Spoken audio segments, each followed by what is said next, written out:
देश में लगातार बढ़ रहे दलितों पर अत्याचार को रोकने के लिहाज से SC/ST एक्ट बनाया गया था। इसका मकसद दलितों के साथ होने वाले भेदभाव और अत्याचार को जड़ से खत्म करना था। लेकिन आज की डिजिटल दुनिया में सोशल मीडिया पर इस कानून को बदनाम करने और फेक नैरेटिव सेट करने के लिए मनुवादियों की ओर से अक्सर तिकड़म लगाए जाते हैं। झूठा केस, दुरुपयोग जैसे शब्दों के साथ SC/ST एक्ट को निशाना बनाया जा रहा है। सोशल मीडिया पर मनुवादी ये कहते हैं कि इस कानून के तहत होने वाले ज्यादातर मामले फर्जी हैं। लेकिन सवाल ये है कि क्या वाकई ये मामले फर्जी और झूठे हैं या ये SC/ST एक्ट को बदनाम करने की एक सुनियोजित साजिश है। नमस्कार, मेरा नाम है रीटा। आज की वीडियो में हम आपको SC/ST एक्ट के विरोध में सोशल मीडिया पर फैलाए जा रहे फेक प्रोपेगेंडा की पोल खोलेंगे। दरअसल SC/ST एक्ट यानी अनुसूचित जाति और अनुसूचित जनजाति अधिनियम भारत में दलितों और आदिवासियों के लिए एक क्रांतिकारी कानून है। इसे 11 सितंबर 1979 को संसद में पास किया गया था और 30 जनवरी 1990 को यह कानून पूरे देश में लागू हुआ। इस कानून ने दलितों के खिलाफ होने वाले अत्याचारों को अपराध की श्रेणी में डाला गया, जैसे जाति सूचक गालियां देकर दलितों का अपमान करना, दलितों का सामाजिक और आर्थिक बहिष्कार करना, दलितों का शारीरिक या मानसिक उत्पीड़न करना, दलितों की संपत्ति को नुकसान पहुंचाना और किसी भी तरह का जातिगत भेदभाव करना। ये सारी की सारी चीजें अपराध की श्रेणी में आती हैं। ये कानून दलितों के लिए एक सुरक्षा कवच की तरह है जो उन्हें समाज में बराबरी का हक दिलाने का वादा करता है। लेकिन क्या ये वादा पूरा हुआ? जवाब है नहीं। वादा तो पूरा नहीं हुआ, लेकिन इस कानून को बदनाम करने की साजिश जरूर रची गई।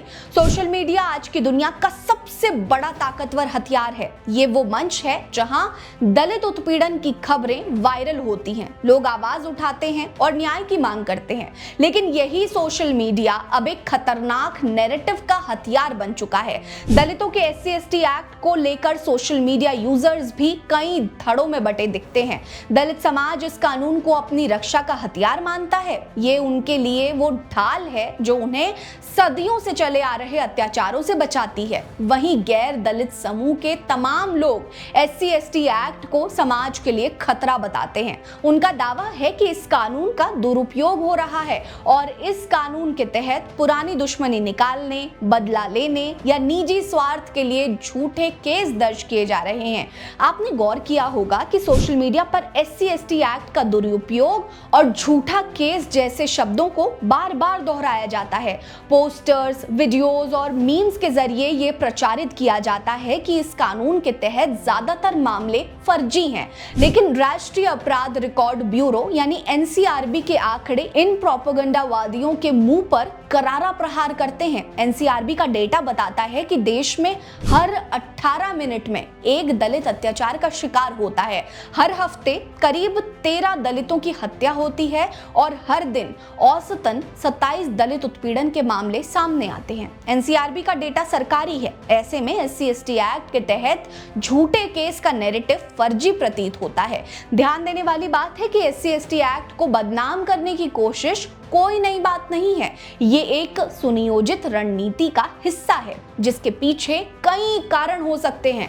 दरअसल दलितों की आवाज को दबाने के लिए मनुवादियों द्वारा ये हथकंडा अपनाया जाता है। जब दलित इस कानून के तहत अपनी शिकायत दर्ज करते हैं तो उनकी आवाज समाज में गूंजती है। ये उन लोगों को खटकता है जो जातिगत श्रेष्ठता को बनाए रखना चाहते हैं। ऐसे में झूठा केस का नैरेटिव बनाकर इस कानून को कमजोर करने की कोशिश की जा रही है ताकि दलित डरें और अपनी शिकायतें दर्ज ना कराएं। वहीं सदियों से चली आ रही जाति व्यवस्था में दलितों को हाशिए पर रखा गया। SC/ST एक्ट ने उन्हें कानूनी ताकत दी जिससे उच्च जातियों की सत्ता को चुनौती मिली। ऐसे में इस कानून को बदनाम करके कुछ लोग अपनी पुरानी सत्ता को बनाए रखना चाहते हैं। सोशल मीडिया पर भ्रामक पोस्टर्स और वीडियोस के जरिए ये प्रचार किया जा रहा है कि SC/ST एक्ट का इस्तेमाल सिर्फ बदला लेने के लिए हो रहा है। ये नैरेटिव इतना फैलाया गया कि लोग बिना सोचे समझे इसे सच मानने लगे हैं। आपको बता दें कि SC/ST एक्ट लागू होने के बाद भी दलितों के साथ अत्याचार कम नहीं हुए हैं। NCRB के आंकड़े बताते हैं कि दलित उत्पीड़न की खबरें रोजाना सुर्खियों में रहती हैं। फिर भी ये कानून दलितों के लिए एक उम्मीद की किरण है।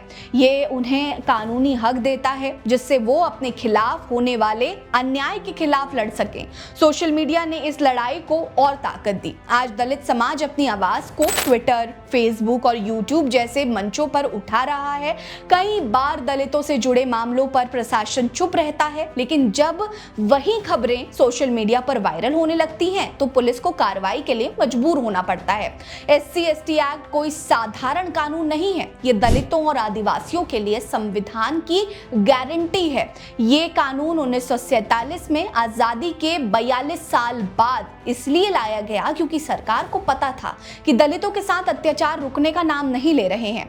लेकिन आज जब दलित इस कानून का इस्तेमाल अपनी रक्षा के लिए करते हैं तो उन्हें झूठा केस करने वाला करार दिया जाता है। ये नैरेटिव ना सिर्फ खतरनाक है बल्कि ये दलितों के हक की लड़ाई को कमजोर करता है।